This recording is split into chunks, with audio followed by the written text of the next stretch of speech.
Circle का centre है वो सेंटर ऑफ कर्वेचर, ये पॉइंट हमारा फोकस हो गया, ये पोल हो गया, ये फोकल लेंथ हो गई, और ये रेडियस हो गया, ये अपर्चर हो गया। तो क्या है, अगर मान लीजिए अब हमने एक रे डाली इस पर, या रे नहीं, एक इमेजिनरी लाइन, रे कहना गलत होगा इसे, एक इमेजिनरी लाइन जो कि सेंटर ऑफ कर्वेचर से, सेंटर ऑफ कर्वेचर और पोल दोनों से होकर गुजरती है, तो उसको हम बोल देते हैं प्रिंसिपल एक्सिस। ये देखिएगा प्रिंसिपल एक्सिस, तो इस लाइन को हम क्या नाम देंगे, प्रिंसिपल एक्सिस, प्रिंसिपल एक्सिस।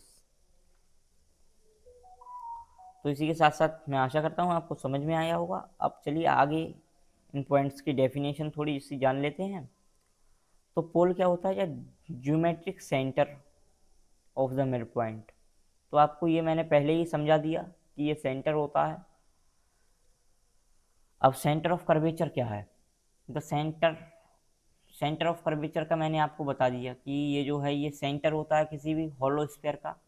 तो just the centre of hollow sphere from which the mirror was cut, मतलब ये कुल मिलाकर ये सेंटर हो गया। अगर ये एक सर्कल है उसका सेंटर, ये सेंटर ऑफ कर्वेचर हो गया। अगर ये मान लीजिए ये हमारा लेंस है, तो ये जो हॉलो स्फीयर है इसका सेंटर को हम सेंटर ऑफ कर्वेचर कहेंगे। तो और क्या है, रेडियस ऑफ कर्वेचर। आप जानते हैं कि रेडियस ऑफ कर्वेचर क्या होता है, ये भी मैं आपको बता चुका हूँ कि रेडियस ऑफ कर्वेचर क्या होता है कि पोल से सेंटर ऑफ कर्वेचर की दूरी को हम क्या बोल देते हैं, radius of curvature, linear distance between the pole and the centre of curvature. Principal axis मैंने बता दिया, इमेजिनरी स्ट्रेट लाइन होती है, imaginary straight line passing through both pole and the centre of curvature. ठीक है, तो अब देखिएगा, अब आगे इसके थोड़े से और पॉइंट हैं।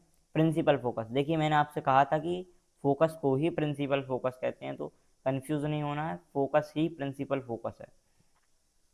क्या है, the point on the principal axis where rays parallel to the axis either